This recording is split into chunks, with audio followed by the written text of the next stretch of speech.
session will come to order.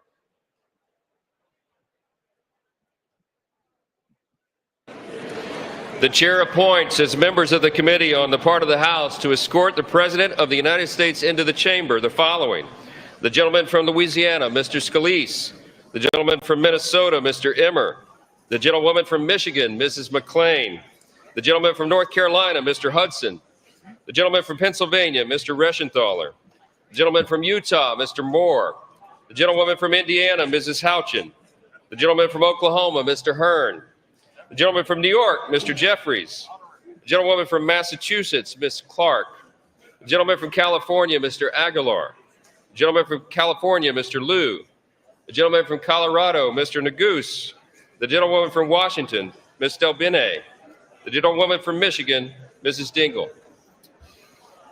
The President of the Senate, at the direction of that body, appoints the following senators as members of the committee on the part of the Senate to escort the President of the United States into the House chamber: the Senator from South Dakota, Mr. Thune; the Senator from Wyoming, Mr. Barrasso; the Senator from Arkansas, Mr. Cotton; the Senator from Oklahoma, Mr. Lankford; the Senator from West Virginia, Mrs. Capito; the Senator from South Carolina, Mr. Scott; the Senator from New York, Mr. Schumer; the Senator from Illinois, Mr. Durbin; the Senator from Minnesota, Ms. Klobuchar; the Senator from New Jersey, Mr. Booker; the Senator from Wisconsin, Ms. Baldwin.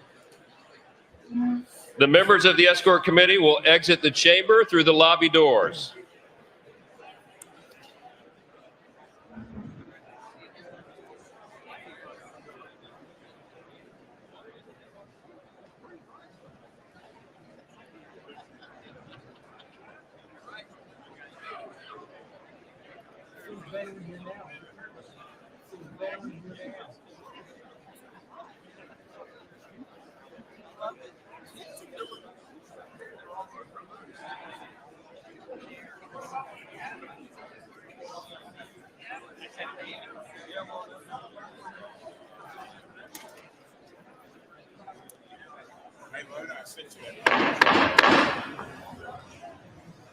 Mr. Speaker, the Dean of the Diplomatic Corps.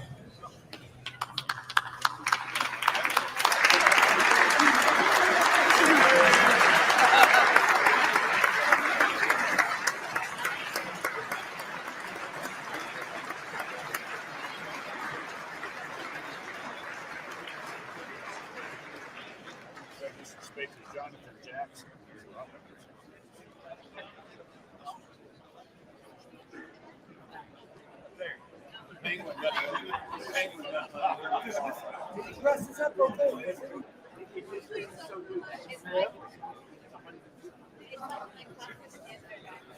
My wife loves this race. I hate it. I don't wear it. She's so good at TV.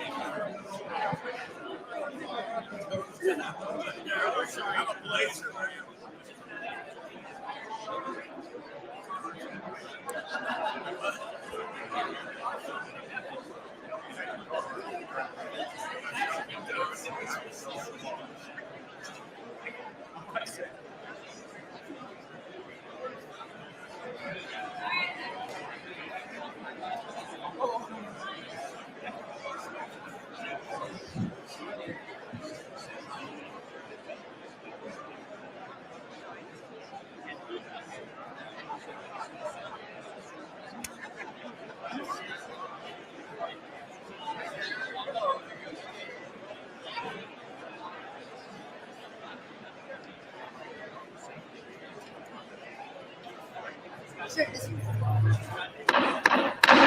Mr. Speaker, the Chief Justice and Associate Justices of the United States Supreme Court. That's great.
Video, I'm gonna do a video.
Mr. Speaker, the President's Cabinet.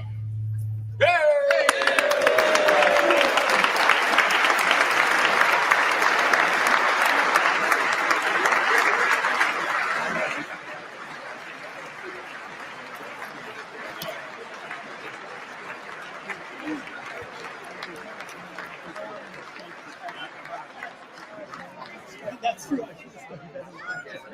should have done way better.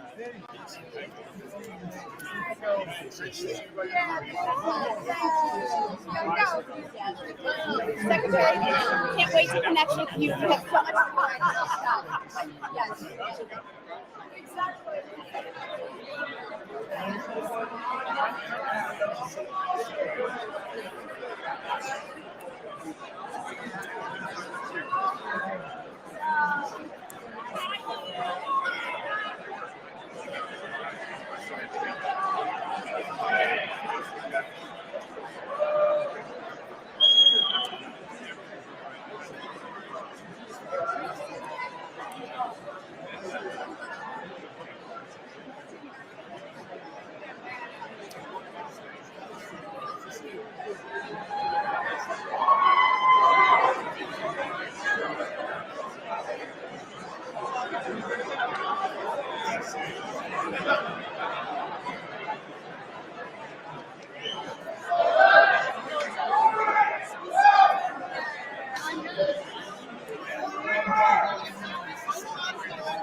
I know. What's going on?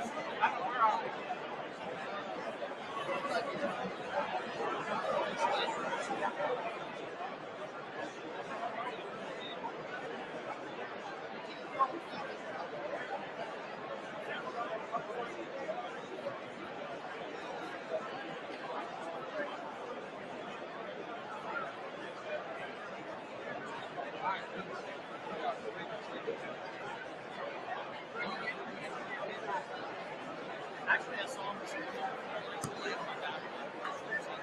like a 50-pound thing.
Yeah, they had him all night on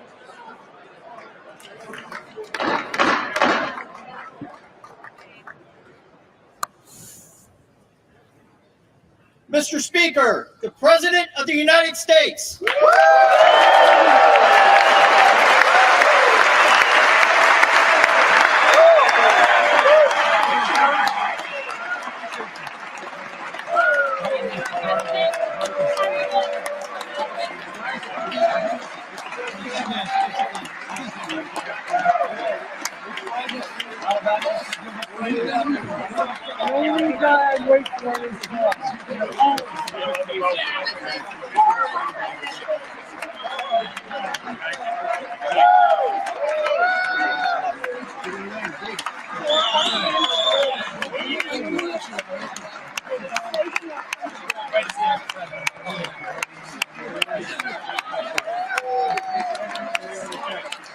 Mr. President.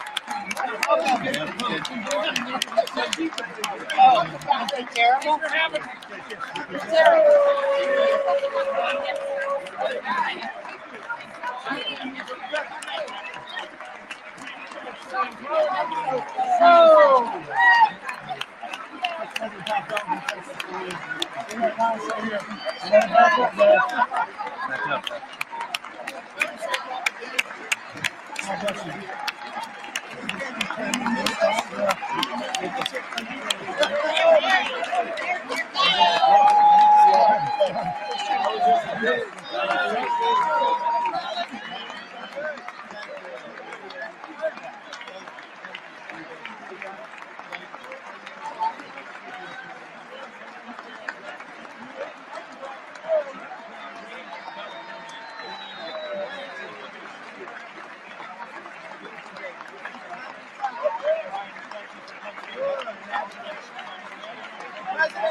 Thank you.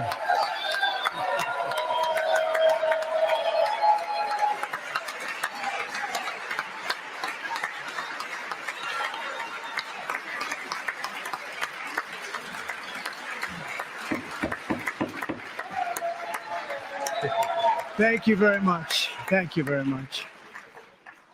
It's a great honor. Thank you very much. Speaker Johnson, Vice President Vance, the First Lady of the United States,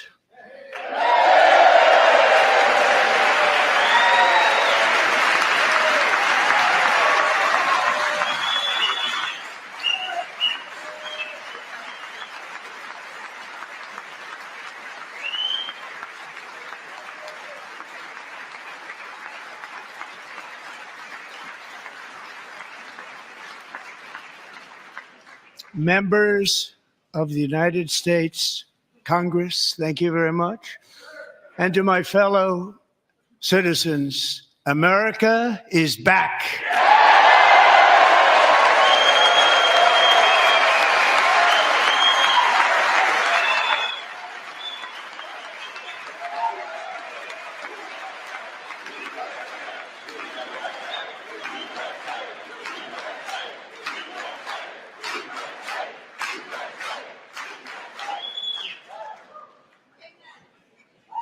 6 weeks ago, I stood beneath the dome of this Capitol and proclaimed the dawn of the golden age of America.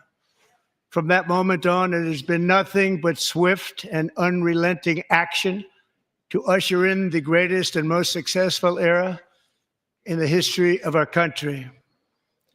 We have accomplished more in 43 days than most administrations accomplished in 4 years or 8 years, and we are just getting started.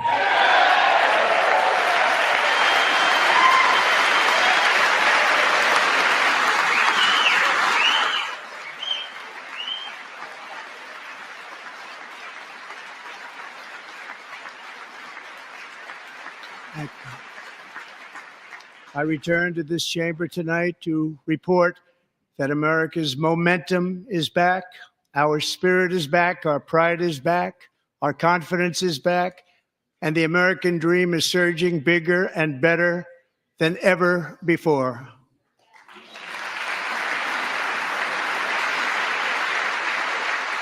The American dream is unstoppable, and our country is on the verge of a comeback, the likes of which the world has never witnessed and perhaps will never witness again.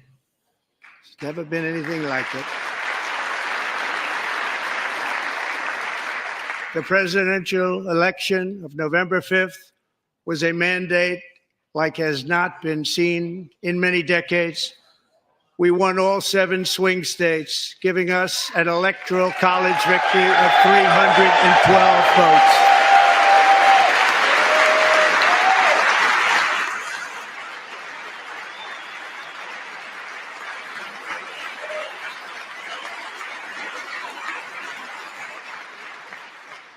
We won the popular vote by big numbers and won counties in our country.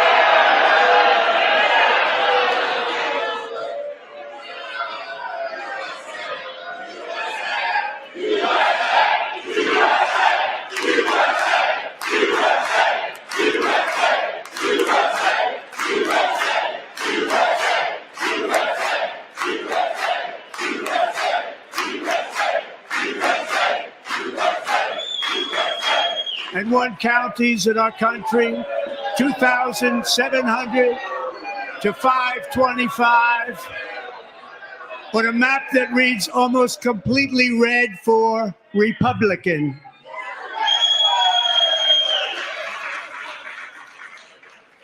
Now, for the first time in modern history, more Americans believe that our country is headed in the right direction than the wrong direction. In fact, it's an astonishing record, 27-point swing, the most ever.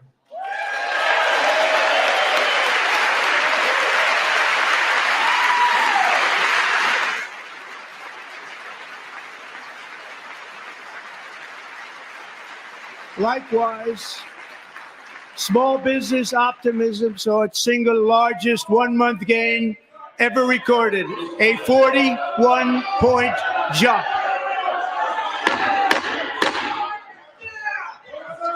Members are directed to uphold and maintain decorum in the House and to cease any further disruptions. That's your warning.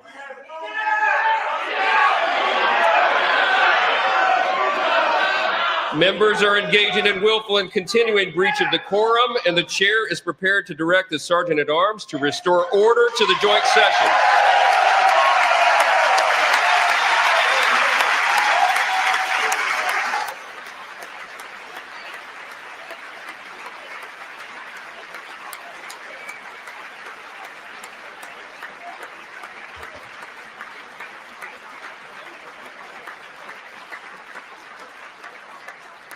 Mr. Green, take your seat.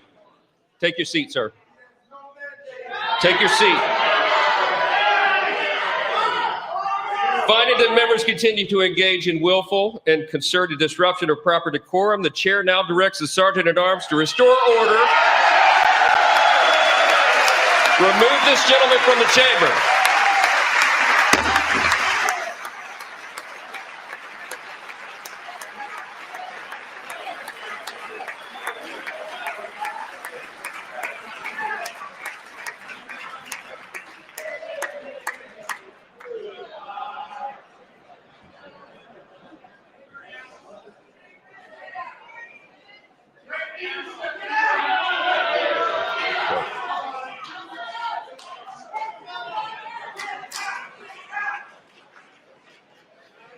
Members are directed to uphold and maintain decorum in the House.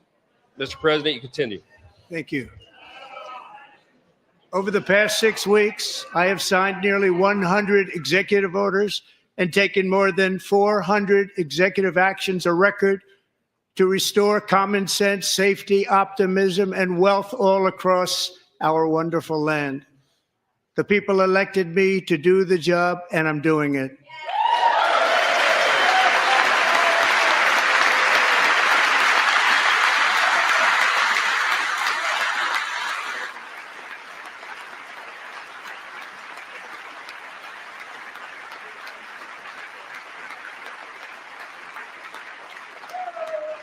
In fact, it has been stated by many that the first month of our presidency, it's our presidency, is the most successful in the history of our nation. By many.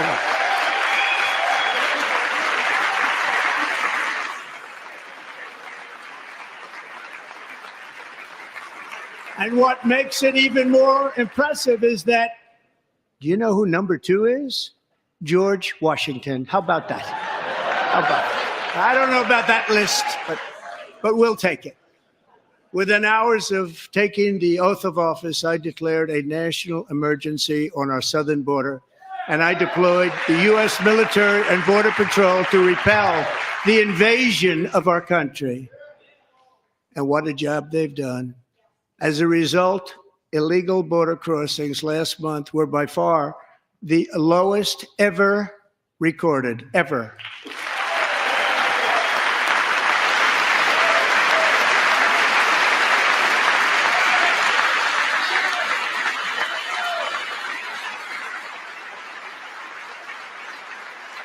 They heard my words and they chose not to come. Much easier that way.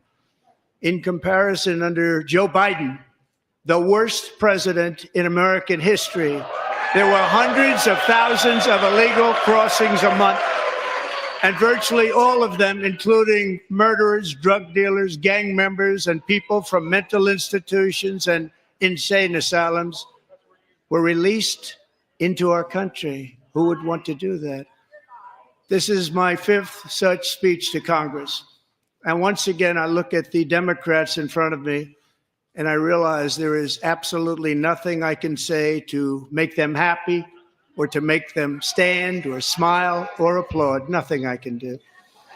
I could find a cure to the most devastating disease, a disease that would wipe out entire nations, or announce the answers to the greatest economy in history, or the stoppage of crime to the lowest levels ever recorded.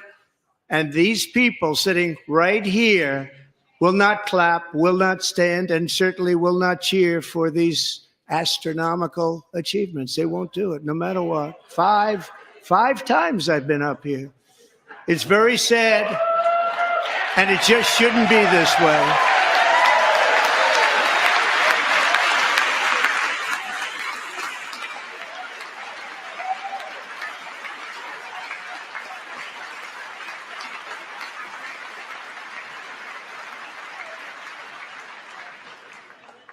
So Democrats sitting before me, for just this one night, why not join us in celebrating so many incredible wins for America?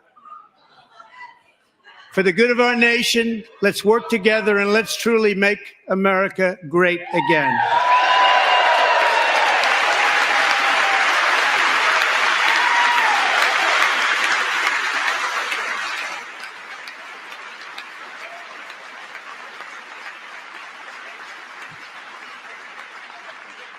Every day, my administration is fighting to deliver the change America needs to bring a future that America deserves, and we're doing it.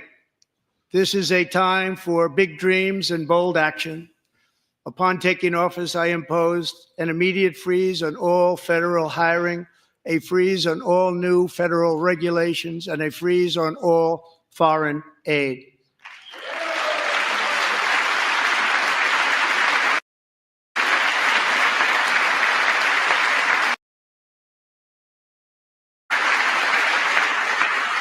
I terminated the ridiculous Green New Scam.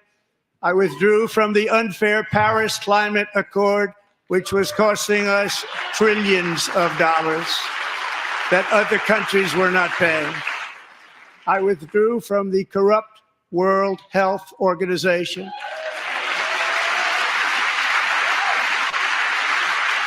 And I also withdrew from the anti-American UN Human Rights Council.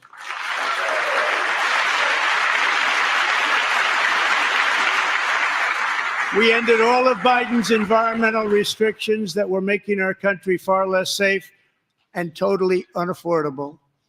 And importantly, we ended the last administration's insane electric vehicle mandate, saving our auto workers and companies from economic destruction.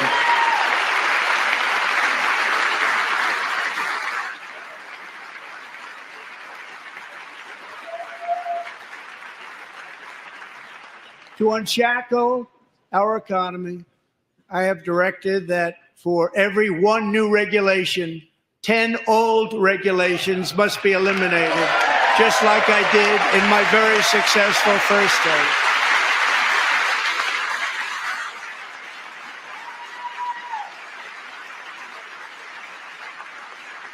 And in that first term, we set records on ending unnecessary rules and regulations like no other president had done before. We ordered all federal workers to return to the office. They will either show up for work in person or be removed from their job.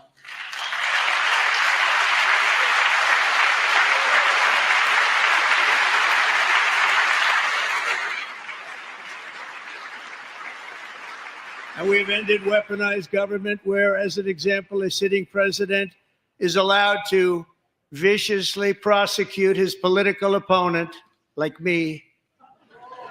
How did that work out? Not too good. Not too good.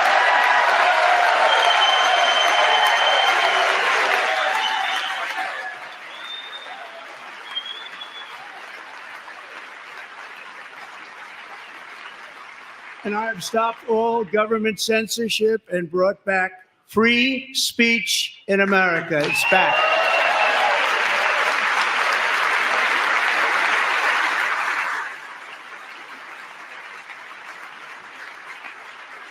And 2 days ago, I signed an order making English the official language of the United States of America.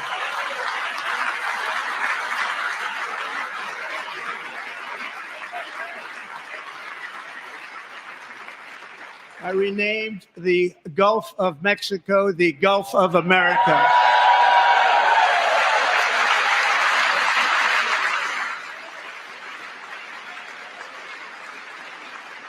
And likewise, I renamed, for a great president, William McKinley, Mount McKinley again. Beautiful Alaska. We love Alaska. We've ended the tyranny of so-called diversity, equity, and inclusion policies all across the entire federal government and indeed the private sector and our military. And our country will be woke no longer.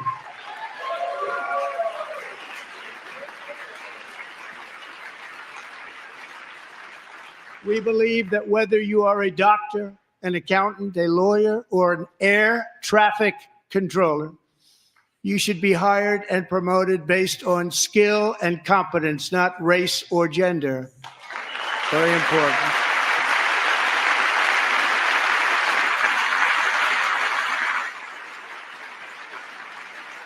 You should be hired based on merit. And the Supreme Court, in a brave and very powerful decision, has allowed us to do so. Thank you. Thank you very much. Thank you. We have removed the poison of critical race theory from our public schools, and I signed an order making it the official policy of the United States government that there are only two genders, male and female.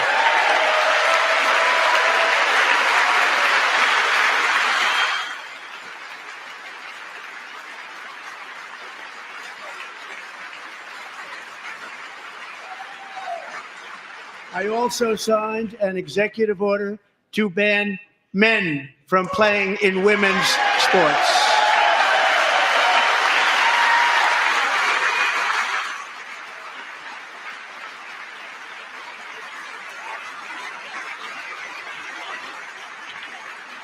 Three years ago, Peyton McNabb was an all-star high school athlete, one of the best, preparing for a future in college sports.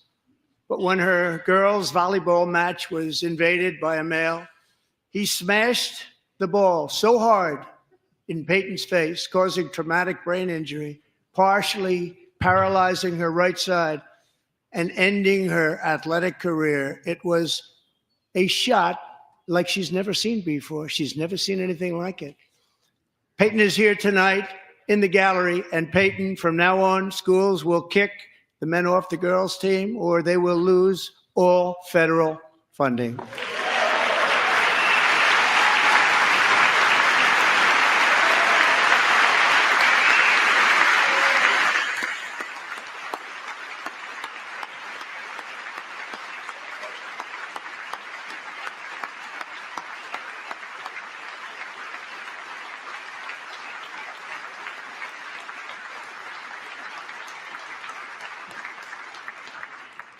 And if you really want to see numbers, just take a look at what happened in the women's boxing, weightlifting, track and field, swimming, or cycling, where a male recently finished a long-distance race 5 hours and 14 minutes ahead of a woman for a new record by 5 hours.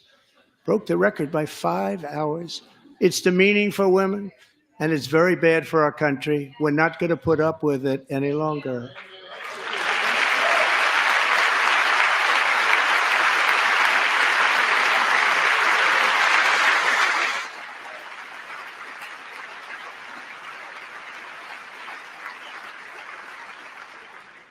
What I have just described is only a small fraction of the common sense revolution that is now, because of us, sweeping the entire world. Common sense has become a common theme, and we will never go back. Never, ever going to let that happen. Among my very highest priorities is to rescue our economy and get dramatic and immediate relief to working families. As you know, we inherited from the last administration an economic catastrophe and an inflation nightmare. Their policies drove up energy prices, pushed up grocery costs, and drove the necessities of life out of reach for millions and millions of Americans. They've never had anything like it. We suffered the worst inflation in 48 years, but perhaps even in the history of our country. They're not sure. As president, I'm fighting every day to reverse this damage and make America affordable again.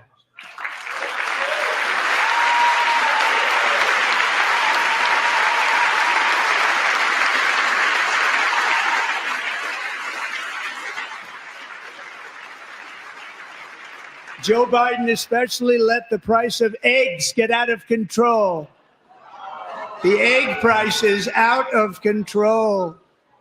And we're working hard to get it back down, Secretary. Do a good job on that. You inherited a total mess from the previous administration. Do a good job.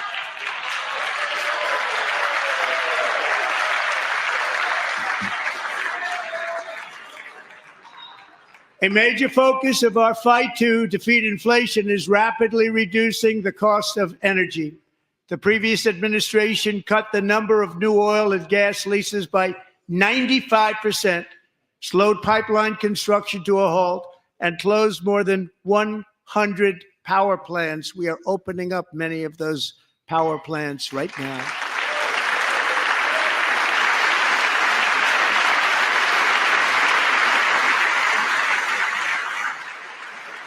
And frankly, we have never seen anything like it. That's why on my first day in office, I declared a national energy emergency.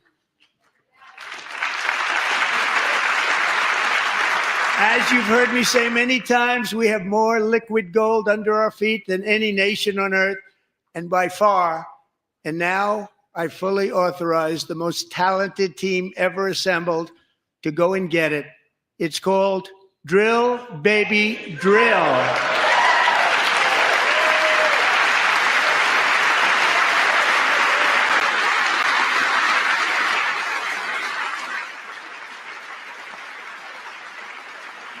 My administration is also working on a gigantic natural gas pipeline in Alaska, among the largest in the world, where Japan, South Korea, and other nations want to be our partner with investments of trillions of dollars each. There's never been anything like that one.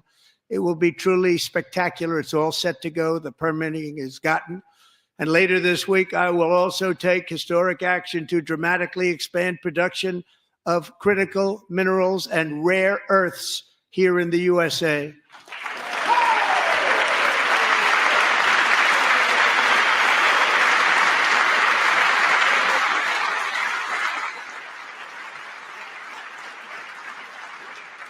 To further combat inflation, we will not only be reducing the cost of energy, but will be ending the flagrant waste of taxpayer dollars.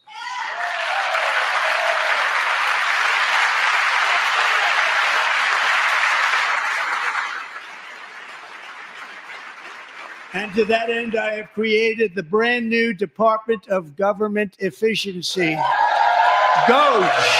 Perhaps you've heard of it. Perhaps.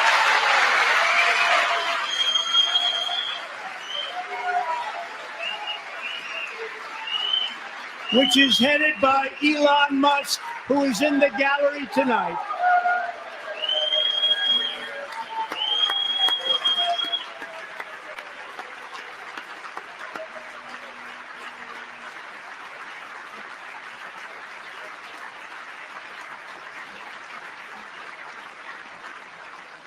Thank you, Elon. He's working very hard. He didn't need this. He didn't need this. Thank you very much. We appreciate it. Everybody here, even this side, appreciates it, I believe. They just don't want to admit that. Just listen to some of the appalling waste we have already identified.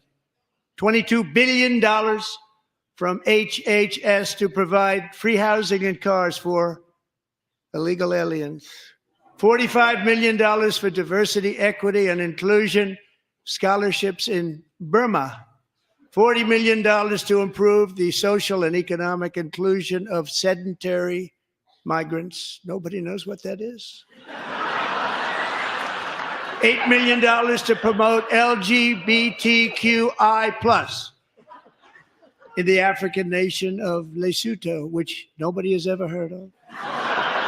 $60 million for indigenous peoples and Afro-Colombian empowerment in Central America. $60 million. $8 million for making mice transgender. This is real. $32 million for a left-wing propaganda operation in Moldova. $10 million for male circumcision in Mozambique. $20 million for the Arab Sesame Street in the Middle East. It's a program. $20 million for a program. $1.9 billion to recently created Decarbonization of Homes Committee, headed up, and we know she's involved. Just at the last moment, the money was passed over by a woman named Stacey Abrams. Have you ever heard of her? A $3.5 million consulting contract for lavish fish monitoring. $1.5 million for voter confidence in Liberia. $14 million for social cohesion in Mali. $59 million for illegal alien hotel rooms in New York City. He's a real estate developer. He's done very well. $250,000 to increase vegan local climate action innovation in Zambia. $42 million for social and behavior change in Uganda. $14 million for improving public procurement in Serbia. $47 million for improving learning outcomes in Asia. Asia's doing very well with learning. I don't know what we're doing. We should use it ourselves. And $101 million for DEI contracts at the Department of Education. The most ever paid, nothing even like it. Under the Trump administration, all of these scams, and they're far worse, but I didn't think it was appropriate to talk about them. They're so bad. Many more have been found out and exposed and swiftly terminated by a group of very intelligent, mostly young people, headed up by Elon, and we appreciate it. We found hundreds of billions of dollars of fraud.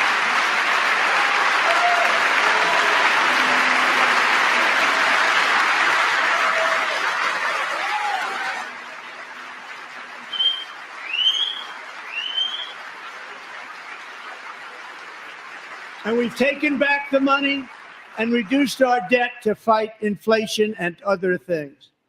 Taking back a lot of that money. We got it just in time. This is just the beginning. The Government Accountability Office, a federal government office, has estimated annual fraud of over $500 billion in our nation, and we are working very hard to stop it. We're going to. We're also identifying shocking levels of incompetence and probable fraud in the Social Security program for our seniors, and that our seniors and people that we love rely on. Believe it or not, government databases list 4.7 million Social Security members from people aged 100 to 109 years old. It lists 3.6 million people from ages 110 to 119. I don't know any of them. I know some people that are rather elderly, but not quite that elderly. 3.47 million people from ages 120 to 129. 3.9 million people from ages 130 to 139. 3.5 million people from ages 140 to 149. And money is being paid to many of them. And we're searching right now. In fact, Pam, good luck. Good luck. You're going to find it. But a lot of money is paid out to people because it just keeps getting paid and nobody does. And it really hurts Social Security and hurts our country. 1.3 million people from ages 150 to 159, and over 130,000 people, according to the Social Security databases, are age over 160 years old. We have a healthier country than I thought, Bobby.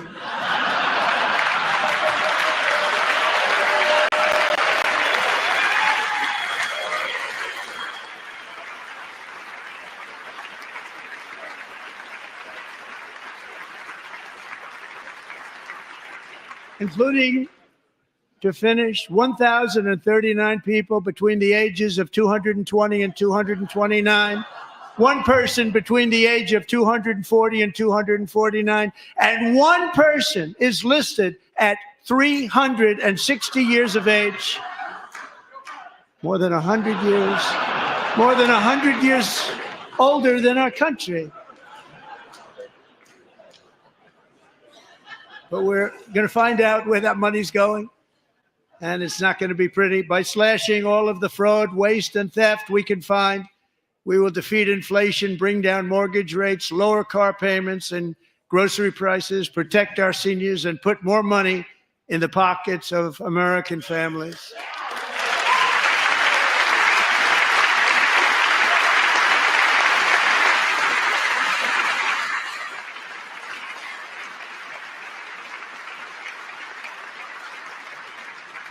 And today, interest rates took a beautiful drop, big, beautiful drop. It's about time. And in the near future, I want to do what has not been done in 24 years, balance the federal budget. We're going to balance it.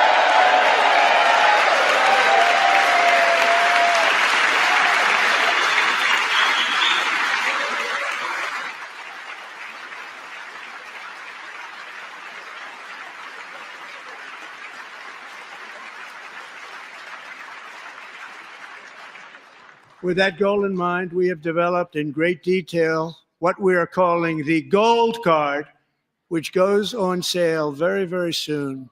For $5 million, we will allow the most successful job-creating people from all over the world to buy a path to U.S. citizenship. It's like the green card, but better and more sophisticated.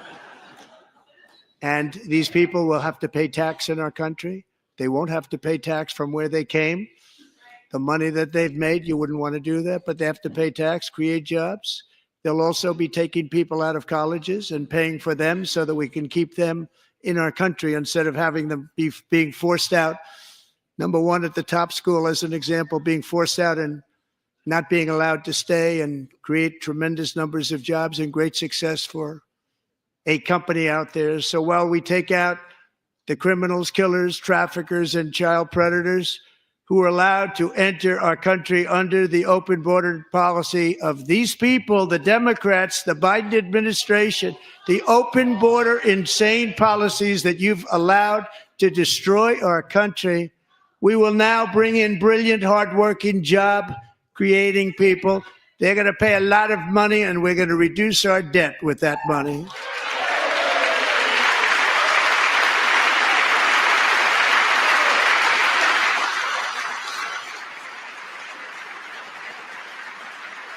Americans have given us a mandate for bold and profound change.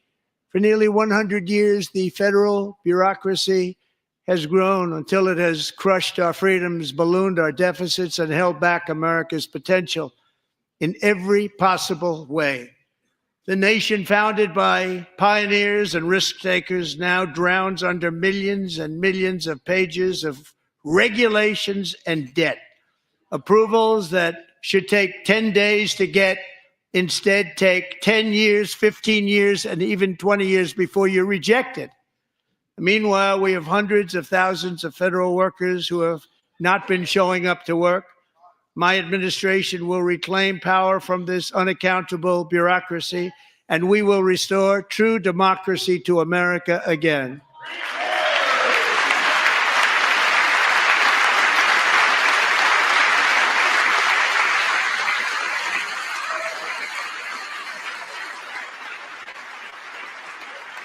And any federal bureaucrat who resists this change will be removed from office immediately. Because we are draining the swamp. It's very simple. And the days of rule by unelected bureaucrats are over.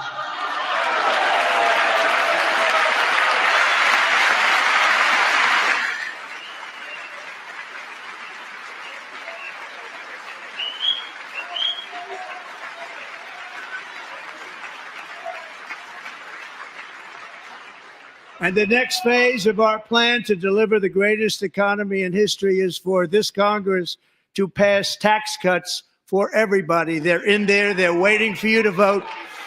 And I'm sure that the people on my right, I don't mean the Republican right, but my right here, I'm sure you're going to vote for those tax cuts, because otherwise I don't believe the people will ever vote you into office. So I'm doing you a big favor by telling you that.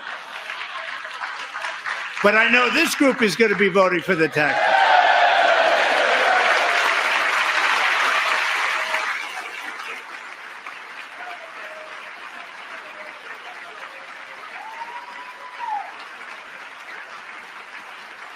Thank you. It's a very, very big part of our plan. We had tremendous success in our first term with it. A very big part of our plan. We're seeking permanent income tax cuts all across the board. And to get urgently needed relief to Americans hit especially hard by inflation, I'm calling for no tax on tips, no tax on overtime, and no tax on Social Security benefits for our great seniors.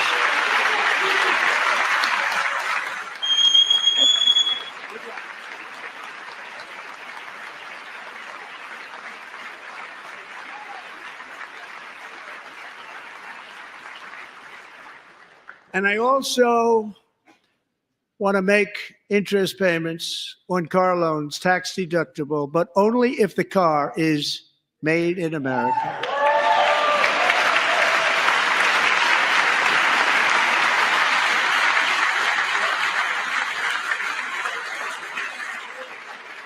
And by the way, we're going to have growth in the auto industry like nobody's ever seen. Plants are opening up all over the place. Deals are being made. Never seen. That's a combination of the election win and tariffs. It's a beautiful word, isn't it? That, along with our other policies, will allow our auto industry to absolutely boom. It's going to boom. Spoke to the majors today, all three, the top people, and they're so excited. In fact, already numerous car companies have announced that they will be building massive automobile plants in America, with Honda just announcing a new plant in Indiana, one of the largest anywhere in the world.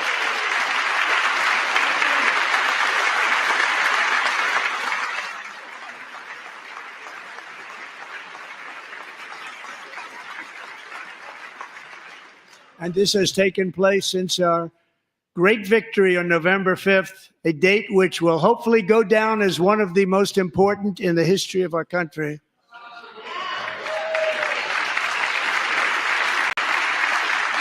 In addition, as part of our tax cuts, we want to cut taxes on domestic production and all manufacturing.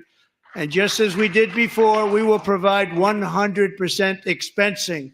It will be retroactive to January 20th, 2025.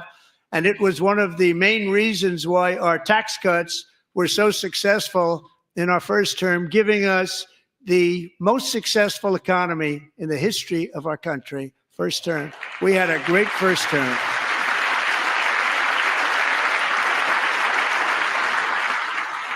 If you don't make your product in America, however, under the Trump administration, you will pay a tariff, and in some cases, a rather large one. Other countries have used tariffs against us for decades, and now it's our turn to start using them against those other countries. On average, the European Union, China, Brazil, India, Mexico, and Canada, have you heard of them? And countless other nations charge us tremendously higher tariffs than we charge them. It's very unfair.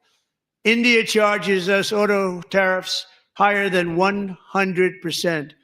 China's average tariff on our products is twice what we charge them. And South Korea's average tariff is 4 times higher. Think of that, 4 times higher. And we give so much help militarily and in so many other ways to South Korea, but that's what happens. This is happening by friend and foe. This system is not fair to the United States and never was. And so on April 2nd, I wanted to make it April 1st, but I didn't want to be accused of April Fool's Day. That's not, just one day cost us a lot of money. But we're going to do it in April. I'm a very superstitious person. April 2nd, reciprocal tariffs kick in. And whatever they tariff us, other countries, we will tariff them. That's reciprocal, back and forth. Whatever they tax us, we will tax them. If they do non-monetary tariffs to keep us out of their market, then we will do non-monetary barriers to keep them out of our market. There's a lot of that, too. They don't even allow us in their market. We will take in trillions and trillions of dollars and create jobs like we have never seen before. I did it with China and I did it with others, and the Biden administration couldn't do anything about it because there was so much money they couldn't do anything about it. We have been ripped off for decades by nearly every country on earth, and we will not let that happen any longer.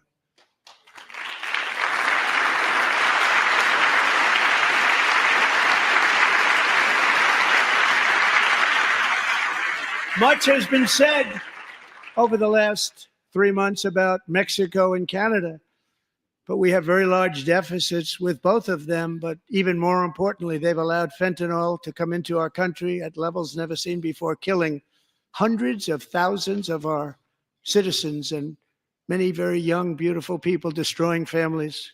Nobody's ever seen anything like it. They are, in effect, receiving subsidies of hundreds of billions of dollars. We pay subsidies to Canada and to Mexico of hundreds of billions of dollars, and the United States will not be doing that any longer. We're not going to do it any longer.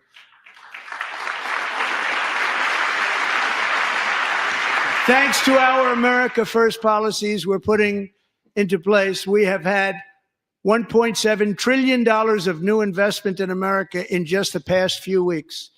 The combination of the election and our economic policies that people of SoftBank, one of the most brilliant anywhere in the world, announced a $200 billion investment. OpenAI and Oracle, Larry Ellison, announced $500 billion investment, which they wouldn't have done if Kamala had won. Apple announced $500 billion investment. Tim Cook called me. He said, I cannot spend it fast enough. It's going to be much higher than that, I believe. They'll be building their plants here instead of in China. And just yesterday, Taiwan Semiconductor, the biggest in the world, most powerful in the world, has a tremendous amount, 97% of the market, announced a $165 billion investment to build the most powerful chips on earth right here in the USA.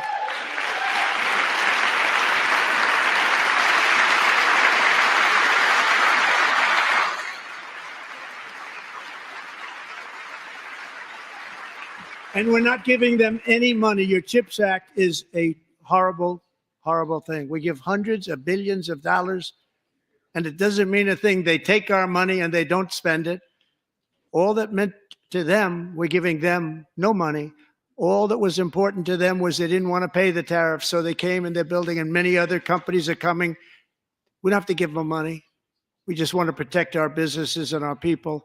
And they will come because they won't have to pay tariffs if they build in America. So it's very amazing. You should get rid of the CHIP Act, and whatever's left over, Mr. Speaker, you should use it to reduce debt or any other reason you want to.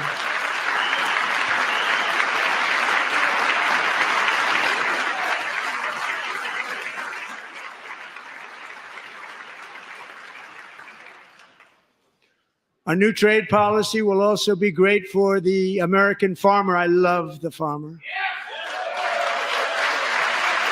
Who will now be selling into our home market, the USA, because nobody is going to be able to compete with you. Because there's goods that come in from other countries and companies. They're really in a bad position in so many different ways. They're uninspected. They may be very dirty and disgusting, and they come in and they pour in and they hurt our American farmers. The tariffs will go on agricultural product coming into America, and our farmers, starting on April 2nd, it may be a little bit of an adjustment period. We had that before when I made the deal with China, $50 billion of purchases, and I said, just bear with me, and they did. They did. Probably have to bear with me again, and this will be even better. That was great.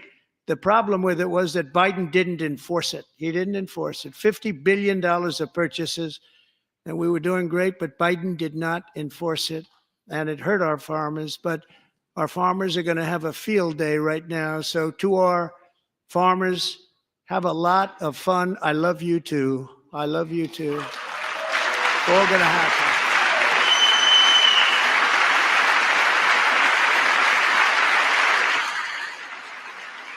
And I have also imposed a 25% tariff on foreign aluminum, copper, lumber, and steel, because if we don't have, as an example, steel and lots of other things, we don't have a military, and frankly, we just won't have a country very long. Here today is a proud American steelworker, fantastic person from Decatur, Alabama, Jeff Denard. Has been working at the same steel plant for 27 years in a job that has allowed him to serve as the captain of his local volunteer fire department, raise 7 children with his beautiful wife, Nicole, and over the years provide a loving home for more than 40 foster children. So great, Jeff.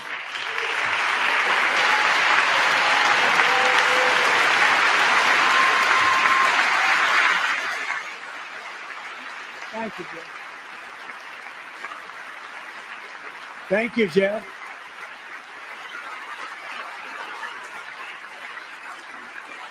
Stories like Jeff's remind us that tariffs are not just about protecting American jobs. They're about protecting the soul of our country.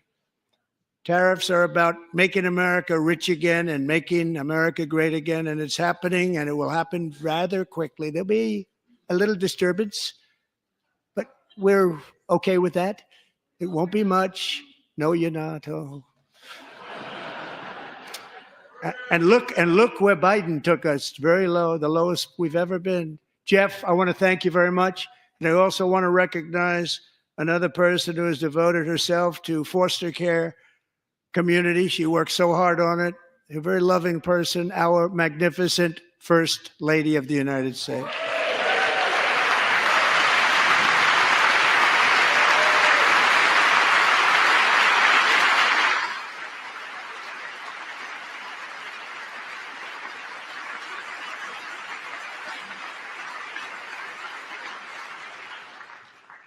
Melania's work has yielded incredible results, helping prepare our nation's future leaders as they enter the workforce. Our First Lady is joined by 2 impressive young women, very impressive. Haley Ferguson, who benefited from the First Lady's Fostering the Future initiative and is poised to complete her education and become a teacher. And Elliston Berry, who became a victim of an illicit deepfake image produced by a peer. With Elliston's help, the Senate just passed the Take It Down Act, and this is so important. Thank you very much, John. John Thune, thank you. Stand up, John. Thank you, John.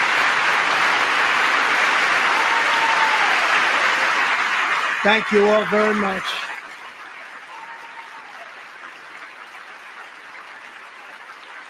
Thank you. And thank you to John Thune and the Senate. Great job. To criminalize the publication of such images online is terrible, terrible thing. And once it passes the House, I look forward to signing that bill into law. Thank you. And I'm going to use that bill for myself, too, if you don't mind. Because nobody gets treated worse than I do online. Nobody. That's great. Thank you very much to the Senate. Thank you. But if we truly care about protecting Americans' children, no step is more crucial than securing America's borders. Over the past 4 years, 21 million people poured into the United States. Many of them were murderers, human traffickers, gang members, and other criminals from the streets of dangerous cities all throughout the world. Because of Joe Biden's insane and very dangerous open border policies, they are now strongly embedded in our country, but we are getting them out and getting them out fast.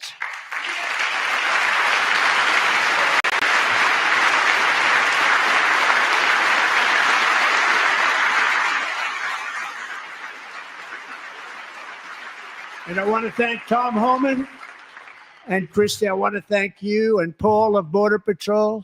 I want to thank you. What a job they've all done. Everybody, Border Patrol, ICE, law enforcement in general is incredible. We have to take care of our law enforcement.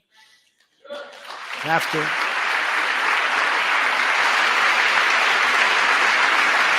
Last year,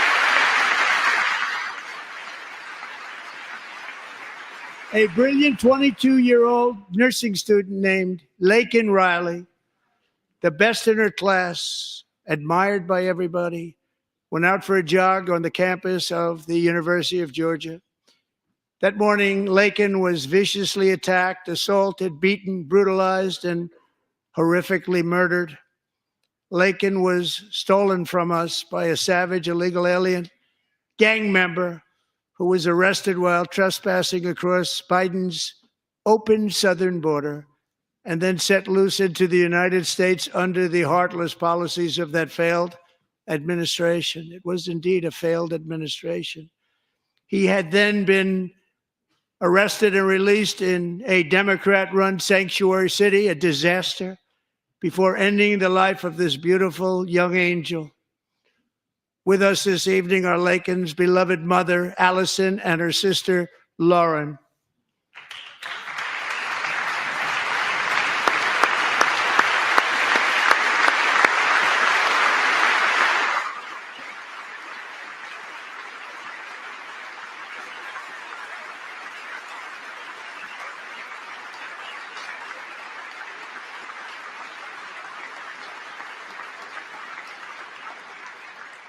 Last year, I told Lakin's grieving parents that we would ensure their daughter would not have died in vain. That's why the very first bill I signed into law as your 47th president mandates the detention of all dangerous criminal aliens who threaten public safety. It's a very strong, powerful act.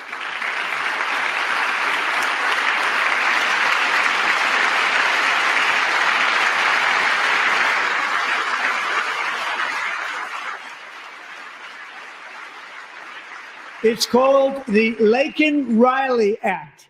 So Allison and Lauren, America will never, ever forget our beautiful Lakin Hope Riley.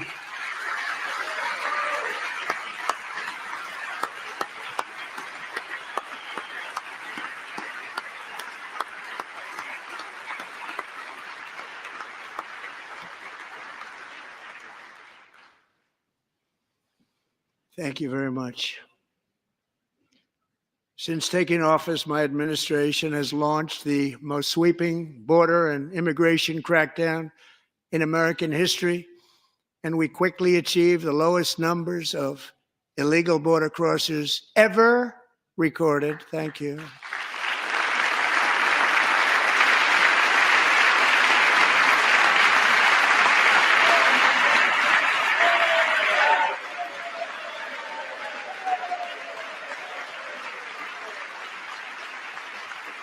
The media and our friends in the Democrat Party kept saying we needed new legislation. We must have legislation to secure the border.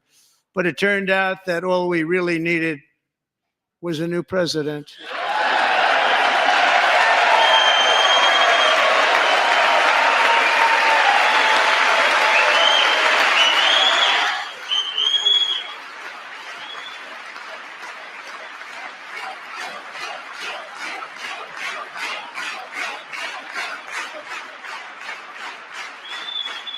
Thank you. Joe Biden didn't just open our borders, he flew illegal aliens over them to overwhelm our schools, hospitals, and communities throughout the country. Entire towns like Aurora, Colorado, and Springfield, Ohio, buckled under the weight of the migrant occupation and corruption like nobody's ever seen before. Beautiful towns destroyed. Now, just as I promised in my inaugural address, we are achieving the great liberation of America.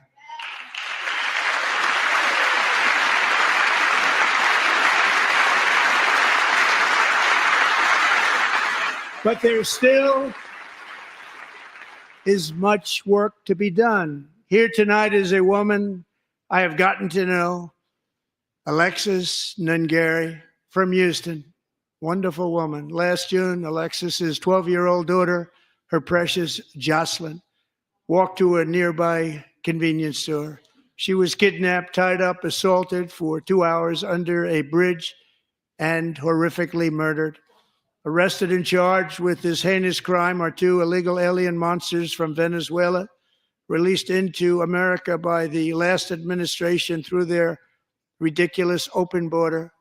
The death of this beautiful 12-year-old girl and the agony of her mother and family touched our entire nation greatly. Alexis, I promised that we would always remember your daughter, your magnificent daughter. And earlier tonight, I signed an order keeping my word to you. One thing I have learned about Jocelyn is that she loved animals so much. She loved nature. Across Galveston Bay, from where Jocelyn lived in Houston, you will find a magnificent national wildlife refuge, a pristine, peaceful, 34,000-acre sanctuary for all of God's creatures on the edge of the Gulf of America. Alexis, moments ago, I formally renamed that refuge in loving memory of your beautiful daughter, Jocelyn. So, Mr. Vice President, if you would, may I have the order?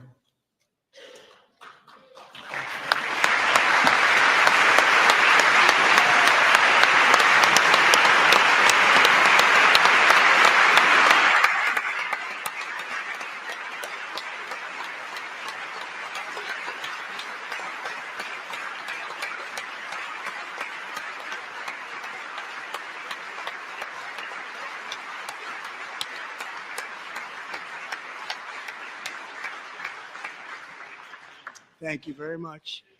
All 3 savages charged with Jocelyn and Lakin's murders were members of the Venezuelan prison gang, the toughest gang, they say, in the world, known as Tren de Aragua. 2 weeks ago, I officially designated this gang, along with MS-13 and the bloodthirsty Mexican drug cartels, as foreign terrorist organizations.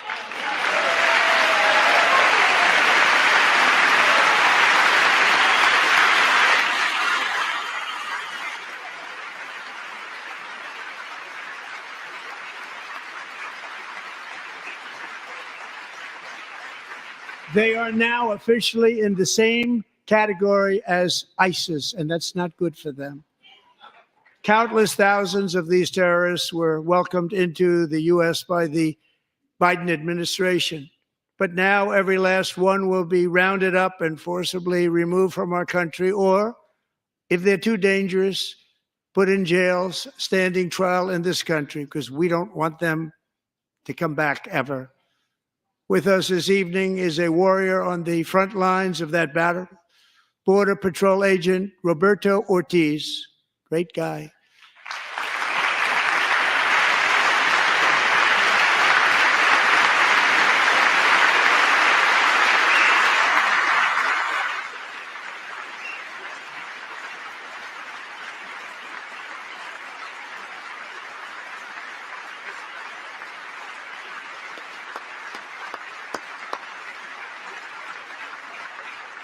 In January, Roberto and another agent were patrolling by the Rio Grande near an area known as Cartel Island. Doesn't sound too nice to me. When heavily armed gunmen started shooting at them, Roberto saw that his partner was totally exposed, at great danger, and he leapt into action, returning fire and providing crucial seconds for his fellow agent to seek safety, just barely. I have some of the prints of that event, and it was not good. Agent Ortiz, we salute you for your great courage and for your line of fire that you took, and for the bravery that you showed. We honor you, and we will always honor you. Thank you, Roberto, very much.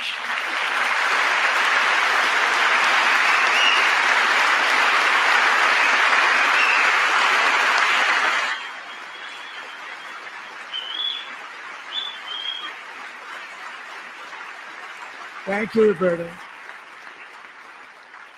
And I actually got to know him on my many calls to the border.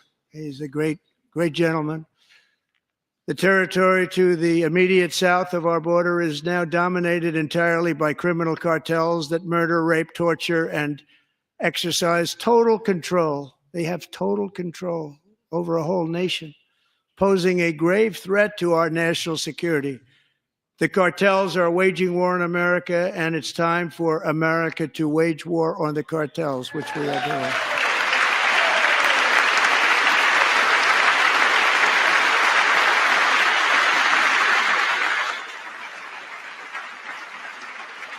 Five nights ago, Mexican authorities, because of our tariff policies being imposed on them, think of this, handed over to us 29 of the biggest cartel leaders in their country. That has never happened before. They want to make us happy.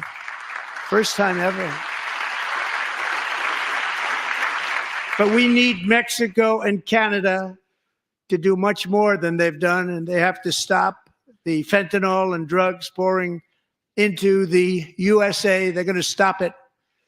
I have sent Congress a detailed funding request laying out exactly how we will eliminate these threats to protect our homeland and complete the largest deportation operation in American history, larger even than current record holder President Dwight D. Eisenhower, a moderate man, but someone who believed very strongly in borders. Americans expect Congress to send me this funding without delay so I can sign it into law. So, Mr. Speaker, John Thune, both of you, I hope you're going to be able to do that, Mr. Speaker. Thank you. Mr. Leader, thank you. Thank you very much. And let's get it to me. I'll sign it so fast, you won't even believe it.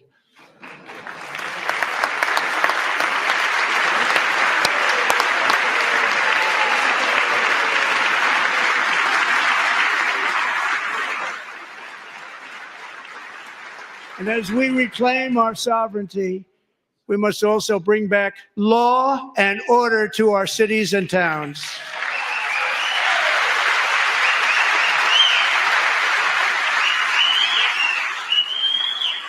In recent years, our justice system has been turned upside down by radical left lunatics. Many jurisdictions virtually ceased enforcing the law against dangerous repeat offenders while weaponizing law enforcement against political opponents like me. My administration has acted swiftly and decisively to restore fair, equal, and impartial justice under the constitutional rule of law, starting at the FBI and the DOJ. Pam, good luck. Cash, wherever you may be, good luck. Good luck. Pam Bondi. Good luck. So important. Going to do a great job.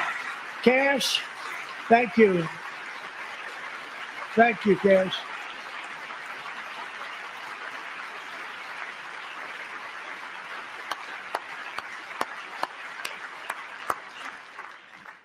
They've already started very strong. They're going to do a fantastic job. You're going to be very proud of them.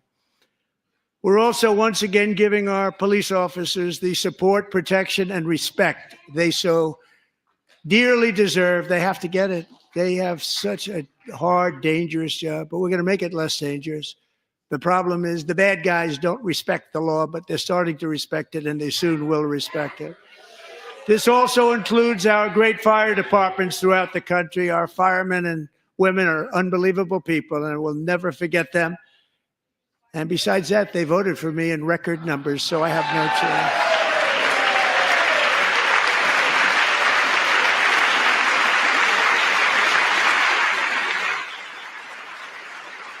1 year ago this month, 31-year-old New York police officer Jonathan Diller, unbelievably wonderful person and a great officer, was gunned down at a traffic stop on Long Island. I went to his funeral.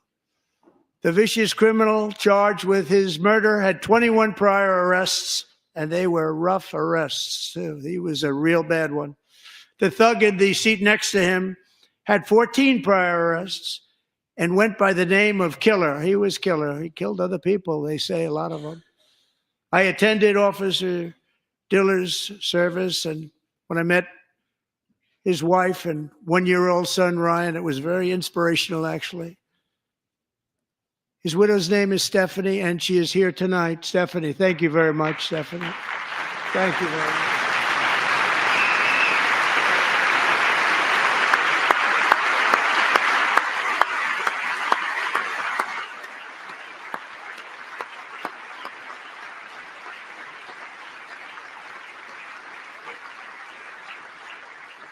Stephanie, we're going to make sure that Ryan knows his dad was a true hero, New York's finest, and we're going to get these cold-blooded killers and repeat offenders off our streets, and we're going to do it fast. Got to stop it. They get out with 28 arrests. They push people into subway trains. They hit people over the head, back of the head with baseball bats. We got to get them out of here.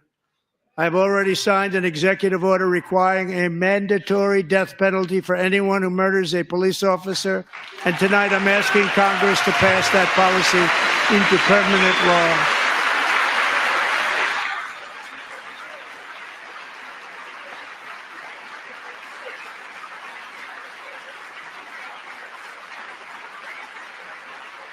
I'm also asking for a new crime bill getting tough on repeat offenders while enhancing protections for America's police officers so they can do their jobs without fear of their lives being totally destroyed. They don't want to be killed. We're not going to let them be killed. Joining us in the gallery tonight is a young man who truly loves our police. His name is DJ Daniel. He is 13 years old, and he has always dreamed of becoming a police officer.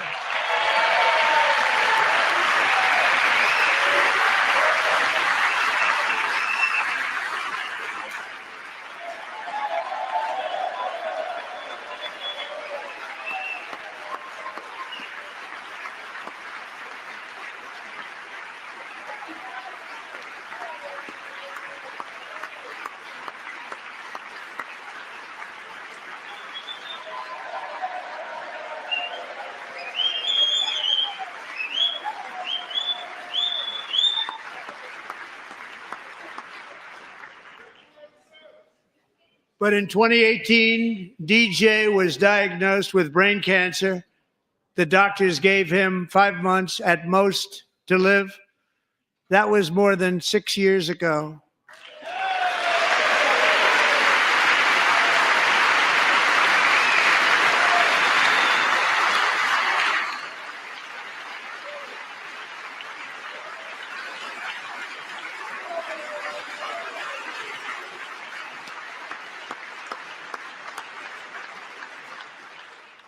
Since that time, DJ and his dad have been on a quest to make his dream come true, and DJ has been sworn in as an honorary law enforcement officer, actually a number of times. The police love him, the police departments love him.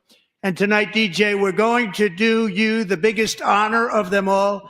I am asking our new Secret Service Director, Sean Curran, to officially make you an agent of the United States Secret Service.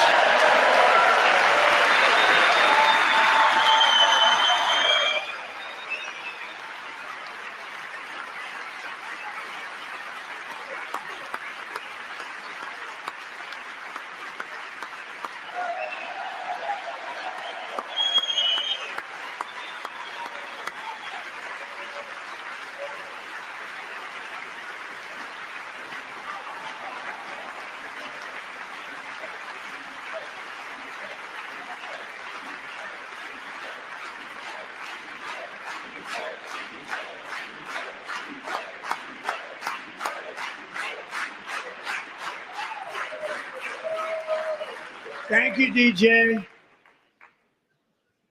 DJ's doctors believe his cancer likely came from a chemical he was exposed to when he was younger.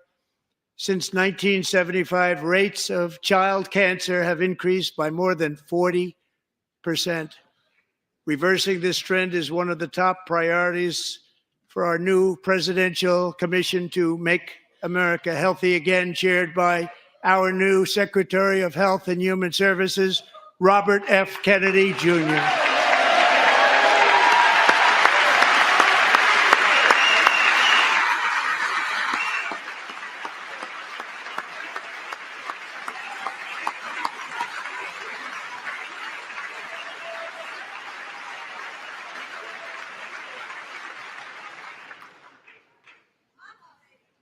With the name Kennedy, you would have thought everybody over here would have been cheering. How quickly they forget. Our goal is to get toxins out of our environment, poisons out of our food supply, and keep our children healthy and strong. As an example, not long ago, and you can't even believe these numbers, 1 in 10,000 children had autism, 1 in 10,000. And now it's 1 in 36. There's something wrong. 1 in 36. Think of that. So we're going to find out what it is, and there's nobody better than Bobby and all of the people that are working with you. You have the best to figure out what is going on. Okay, Bobby, good luck. It's a very important job. Thank you. Good job.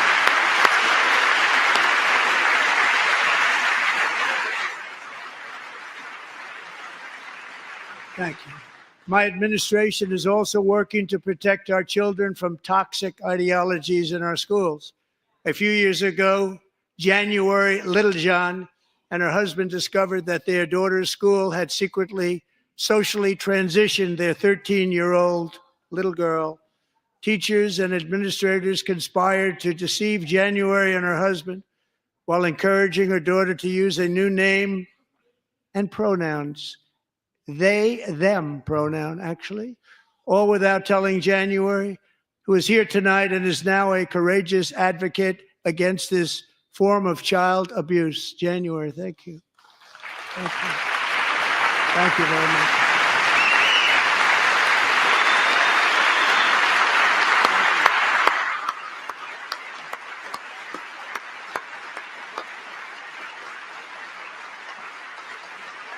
Thank you. Stories like this are why, shortly after taking office, I signed an executive order banning public schools from indoctrinating our children with transgender ideology.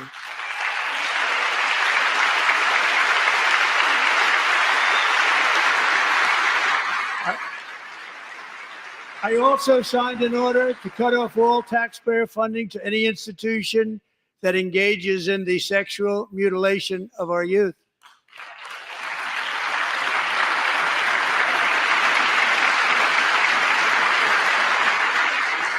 And now I want Congress to pass a bill permanently banning and criminalizing sex changes on children and forever ending the lie that any child is trapped in the wrong body.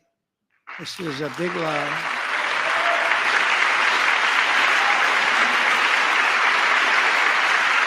And our message to every child in America is that you are perfect exactly the way God made you.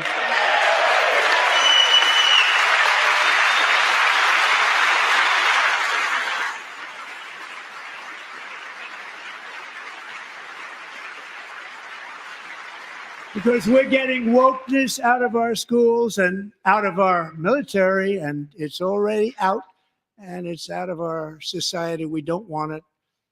Wokeness is trouble. Wokeness is bad. It's gone. It's gone. And we feel so much better for it, don't we? Don't we feel better? Our service members won't be activists and ideologues. They will be fighters and warriors. They will fight for our country. And Pete, congratulations. Secretary of Defense, congratulations.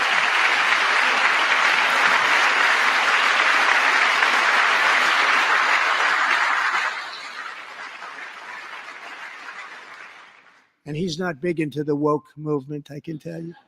I know him well. I am pleased to report that in January, the U.S. Army had its single best recruiting month in 15 years and that all armed services are having among the best recruiting results ever in the history of our services. What a difference.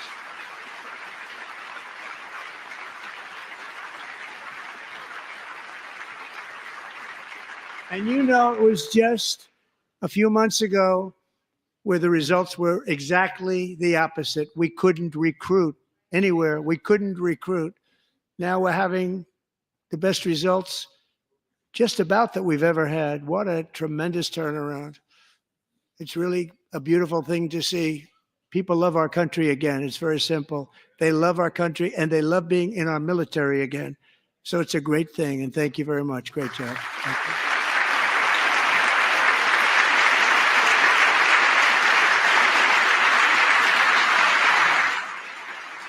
We're joined tonight by a young man, Jason Hartley, who knows the weight of that call of duty. Jason's father, grandfather, and great-grandfather all wore the uniform. Jason tragically lost his dad, who was also a Los Angeles County Sheriff's deputy when he was just a boy, and now he wants to carry on the family legacy of service. Jason is a senior in high school, a six-letter varsity athlete, a really good athlete, they say, a brilliant student with a 4.46, that's good, GPA. And his greatest dream is to attend the U.S. Military Academy at West Point.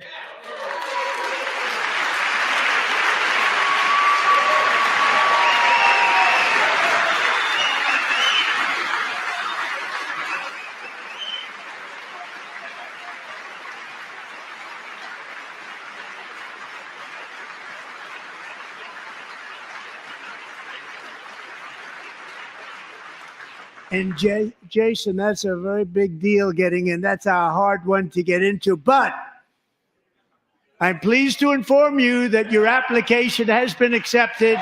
You will soon be joining the Corps of Cadets.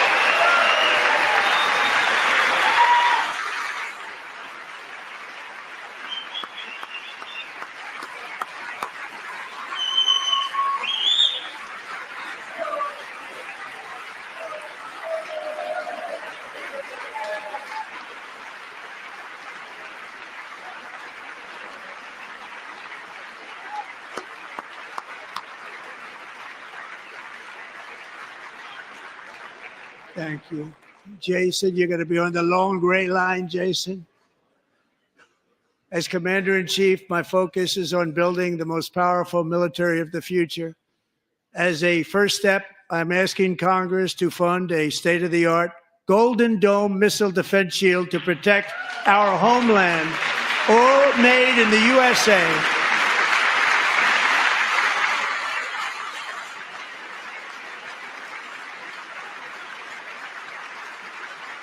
And Ronald Reagan wanted to do it long ago, but the technology just wasn't there, not even close. But now we have the technology. It's incredible, actually. And other places they have it. Israel has it. Other places have it. And the United States should have it too, right, Tim, right? They should have it too. So I want to thank you. But it's a very, very important. This is a very dangerous world. We should have it. We want to be protected, and we're going to protect our citizens like never before.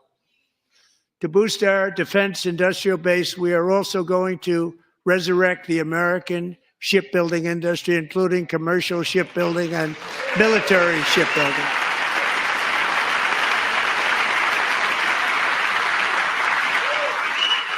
And for that purpose, I am announcing tonight that we will create a new Office of Shipbuilding in the White House and offer special tax incentives to bring this industry home to America where it belongs. We used to make so many ships.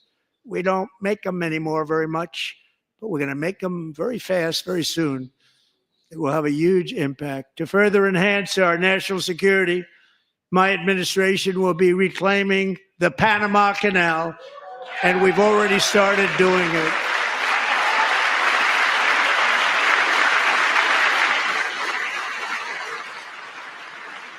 Just today, a large American company announced they are buying both ports around the Panama Canal and lots of other things having to do with the Panama Canal and a couple of other canals. The Panama Canal was built by Americans for Americans, not for others, but others could use it. But it was built at tremendous cost of American blood and treasure. 38,000 workers died building the Panama Canal. They died of malaria. They died of snake bites and mosquitoes. Not a nice place to work. They paid them very highly to go there, knowing there was a 25% chance that they would die. The most expensive project also that was ever built in our country's history, if you bring it up to modern day costs. It was given away by the Carter administration for $1, but that agreement has been violated very severely. We didn't give it to China. We gave it to Panama, and we're taking it back.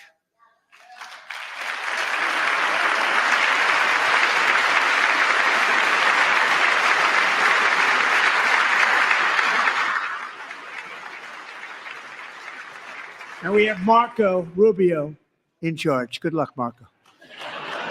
Now, we know who to blame if anything goes wrong. Marco's been amazing, and he's going to do a great job. Think of it. He got 100 votes.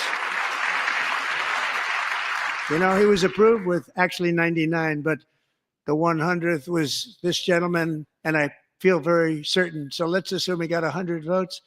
And I'm either very, very happy about that or I'm very concerned about it.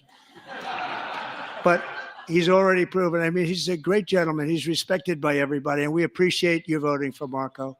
He's going to do a fantastic job. Thank you. Thank you. He's doing a great job. Great job. And I also have a message tonight for the incredible people of Greenland. We strongly support your right to determine your own future. And if you choose, we welcome you into the United States of America. We need Greenland for national security and even international security. And we're working with everybody involved to try and get it. But we need it really for international world security. And I think we're going to get it. One way or the other, we're going to get it. We will keep you safe. We will make you rich, and together we will take Greenland to heights like you have never thought possible before. It's a very small population, but very, very large piece of land and very, very important for military security. America is once again standing strong against the forces of radical Islamic terrorism. 3.5 years ago, ISIS terrorists killed 13 American service members and countless others in the Abbey Gate bombing during the disastrous and incompetent withdrawal from Afghanistan. Not that they were withdrawing, it was the way they withdrew. Perhaps the most embarrassing moment in the history of our country. Tonight, I am pleased to announce that we have just apprehended the top terrorist responsible for that atrocity, and he is right now on his way here to face the swift sword of American justice.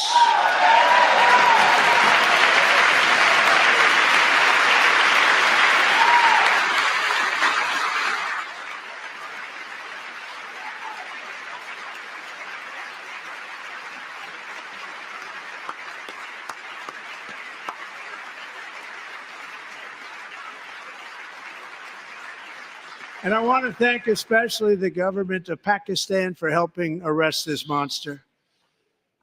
This was a very momentous day for those 13 families who I actually got to know very well, most of them, whose children were murdered, and the many people that were so badly, over 42 people, so badly injured on that fateful day in Afghanistan. What a horrible day. Such incompetence was shown. That when Putin saw what happened, I guess he said, wow, maybe this is my chance. That's how bad it was. Should have never happened. Grossly incompetent people. I spoke to many of the parents and loved ones, and they're all in our hearts tonight. Just spoke to them on the phone. We had a big call.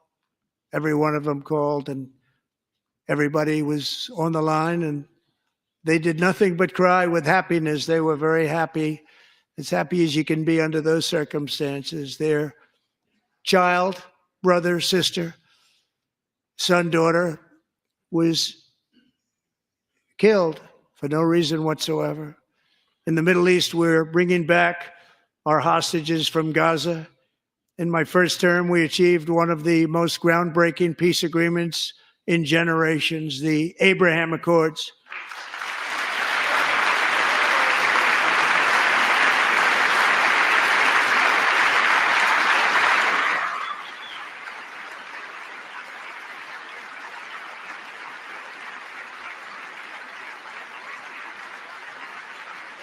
And now we're going to build on that foundation to create a more peaceful and prosperous future for the entire region. A lot of things are happening in the Middle East. People have been talking about that so much lately with everything going on with Ukraine and Russia. But a lot of things are happening in the Middle East. It's a rough neighborhood, actually. I'm also working tirelessly to end the savage conflict in Ukraine. Millions of Ukrainians and Russians have been needlessly killed or wounded in this horrific and brutal conflict with no end in sight. The United States has sent hundreds of billions of dollars to support Ukraine's defense with no security, with no anything.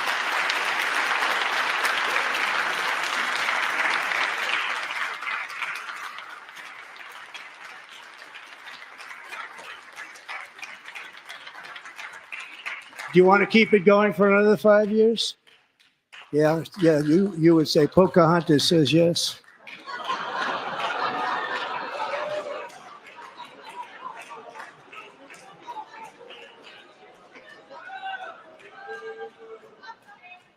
$2,000 people are being killed every single week.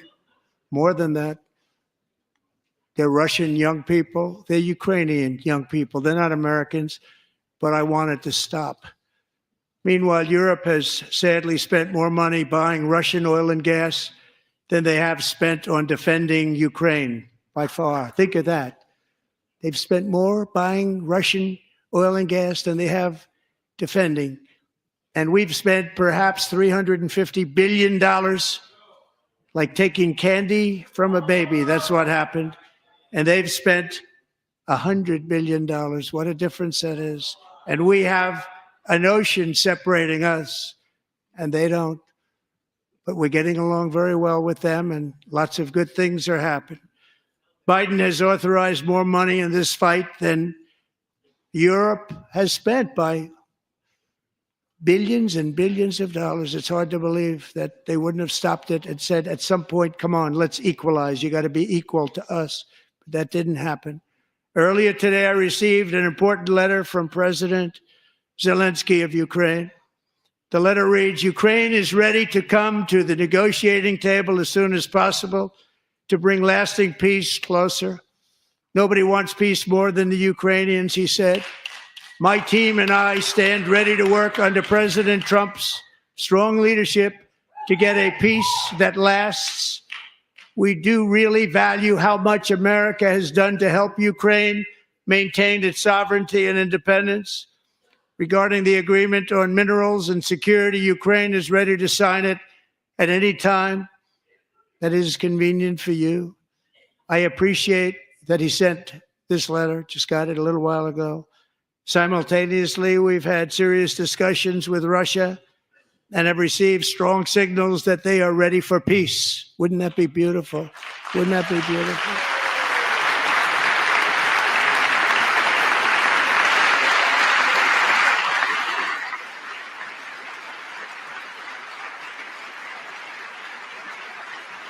Wouldn't that be beautiful?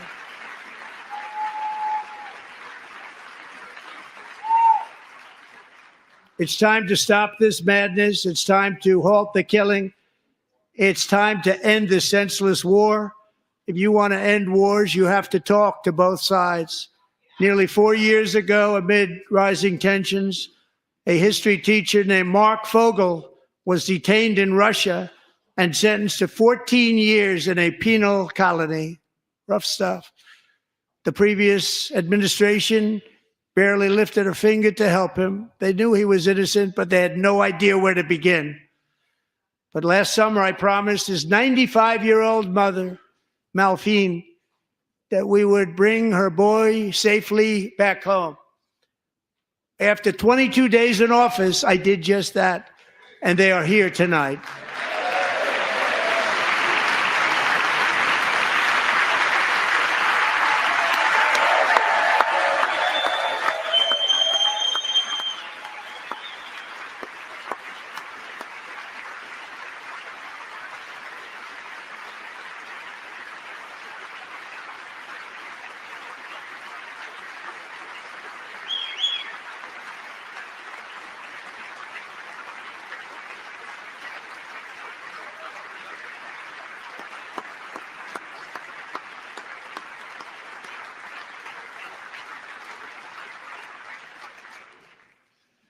To Mark and his great mom, we are delighted to have you safe and sound and with us. As fate would have it, Mark Fogel was born in a small rural town in Butler, Pennsylvania. Have you heard of it? Where his mother has lived for the past 78 years. I just happened to go there last July 13th for a rally. That was not pleasant. And that is where I met his beautiful mom right before I walked onto that stage. And I told her I would not forget what she said about her son. And I never did I? Never forgot. Less than 10 minutes later, at that